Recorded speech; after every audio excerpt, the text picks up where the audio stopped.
Hello, friends. I'm back again, and trying something a little different this time.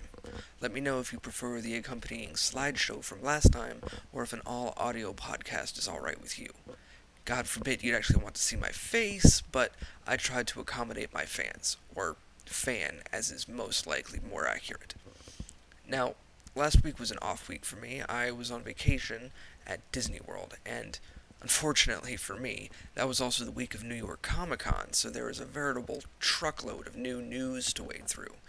For the purposes of streamlining, I've decided to forego talking about the actual comics this week and just focus on news revealed at Comic Con and afterwards. Keep an eye on my Twitter if you would like recommendations for my favorite books of the week, and I'll go back to reviewing comics next time. So, for now, shall we get started? I'll start with the game news and get it out of the way quick. A new iOS and Android game came out recently called Marvel War of Heroes. It's an online card game in the vein of Rage of Bahamut. It's free to download, but you purchase card packs to play, much like traditional trading card games. The cards have Marvel characters on them, and you fight other people online with said cards. Try it out if you have some time to kill, or if you are a particular fan of card games like Magic the Gathering. On the other spectrum of gaming, i.e., console games, High Moon Studios' Deadpool game is riling up its hype machine with a live action trailer of a man in Deadpool cosplay annoying people at Comic Con. Yep, sounds like Deadpool. The news that Domino, a fan favorite character of mine, will be in the game has me particularly excited, and if you don't know who she is, well, you should change that right now. Check my links below. Moving on to TV news, last week was the premiere of the long-awaited Arrow TV series on the CW. I've seen the first two episodes, and I can see glimpses of the left-wing fight the power version of Green Arrow that I love hidden behind all that signature CW romance and shamelessly shirtless scenes. I, for one, am going to be watching with cautious optimism, but it's yet to be seen whether this will be the next Smallville or the next Birds of Prey. With good news must also come the bad. The DC Nation block of shows has been pulled from Cartoon Network with zero explanation why.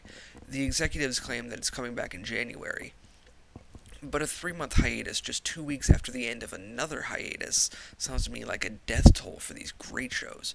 Young Justice in particular, going by its reliance on plot progression.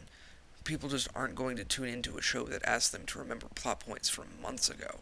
It's basically forcing people to wait for the DVD release, which can't be good for ratings.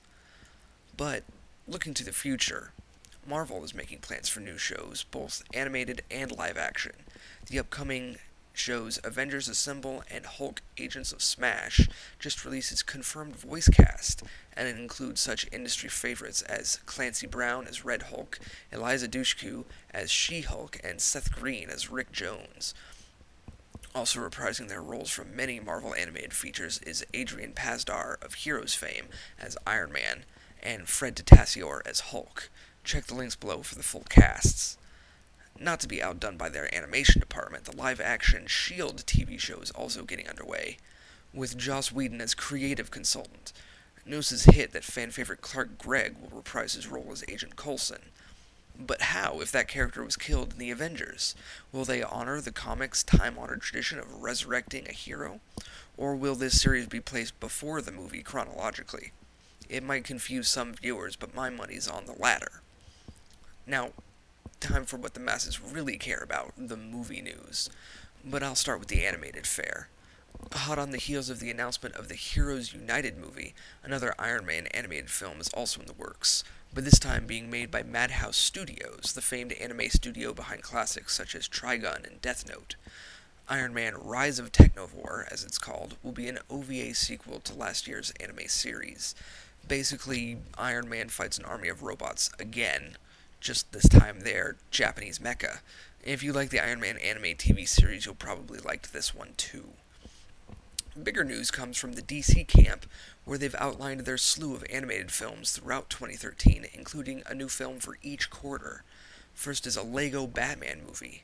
Yes, you heard me right, and you can check out the trailer in the links below. Lex Luthor and Joker combine forces to take Gotham apart brick by brick, and only Batman and the Justice League can stop them. If you don't think this sounds hilarious and adorable, then you don't know what fun is. But Also coming out in 2013 is Superman Unbound, based off of Jeff Johns' Brainiac graphic novel, followed by a movie based on last year's Flashpoint event, and finally part 2 of the classic Dark Knight Returns adaptation. The first part is out now on Blu-ray and DVD. I highly recommend checking it out. And that's it for the animated news. Where do we stand with Marvel Phase 2? Well, with Iron Man 3 and Thor the Dark World smack dab in the middle of production, and now getting prepared for 3D conversion as well, info is starting to leak out for what comes next. Casting is in full swing for Captain America the Winter Soldier, namely a leading lady and a villain. Mary Elizabeth Winstead, or Ramona from Scott Pilgrim for the uninitiated, is said to be the first choice for the female star, rumored to be Captain America love interest Sharon Carter. Now, for the villain, 3 names are in the running: Josh Holloway, Nikolai Coster-Waldau, and Kevin Durand. We can't be sure what part they are actually going for, but judging by the looks of these 3 men, I'm willing to bet it's a certain burly member of Hydra, such as Crossbones. Other rumors include Zemo, Strucker, or even a Red Skull that's been altered by the Cosmic Cube. Only time will tell. Other casting rumors include Michael Rooker as the voice of Rocket Raccoon in the Guardians of the Galaxy movie, and Emily Blunt or Ruth Wilson for the part of Carol Danvers in the Avengers 2. I'm less inclined to believe these, seeing as these movies are farther out than Captain America. But speaking of farther out, the long-gestating Ant-Man movie finally gets a release date, November 6th, 2015. That's quite a ways away, even set to release after Avengers 2, but it's to be expected with Edgar Wright still working on his current movie, The World's End. I'm a fan of his work, and I'm really hoping it's worth the wait. The Phase 2 movies aren't all Marvel has to offer, however. Fox is priming up its own shared universe, with Mark Miller as their newly appointed creative consultant. They're aiming for a shared universe between their upcoming films The Wolverine, X-Men Days of Future Past, and Fantastic Four Reborn. They claim to want to have a universe that gels with Marvel's shared universe. So if you don't know any better, they could one day interact, but with Mark Miller at the helm, I'm not so sure that's a good thing. What is a good thing, though, is Amazing Spider-Man 2 has landed its director is in full-on casting mode. Shailene Woodley has been confirmed to have a small role as Mary Jane Watson, with an expanded role in the 3rd movie. Fans that have been paying attention should also know that Emma Stone's contract does not include the 3rd movie, just the 2nd one. I think we all know where this is going. But as far as the villain goes, Electro is the rumored antagonist, but no casting has been announced so far. Now, everyone knows live-action movies have always been hit or miss with DC Comics, and with Nolan finishing his trilogy, the future looks uncertain, especially with lawsuits with the Siegel estate tying up Superman's copyright past 2013. Well, the lawsuit was recently settled successfully, and WB immediately went into production on their Justice League script for a release mid-2015. That's right, it will be direct competition with the Avengers 2. It's unknown if the movie will be connected to the Man of Steel or Green Lantern movies, so casting for those 2 characters might already be on lockdown. For Batman, however, a recast is obviously needed. Industry signs point to Armie Hammer, but it might depend on how well his upcoming film The Lone Ranger does in the box office. He was the frontrunner for Batman years back before Christian Bale got the part, so it was only natural that they would go back to someone who knows the ins and outs of the character. I'll make sure to keep you updated on this very exciting front. And with that, I'll get to the actual comic news, starting with DC. And I'll get the bad news out of the way quickly. 4 series canceled, and 1 going on hiatus. One of my all-time favorite books, American Vampire, is taking a year-long break so that the writer Scott Snyder can focus on other work, like his upcoming sci-fi story, The Wake. It's a shame, but at least I know it's coming back someday. Not so for the other DC cancellations. Blue Beetle, Legion Lost, Grifter, and Frankenstein Agent of Shade.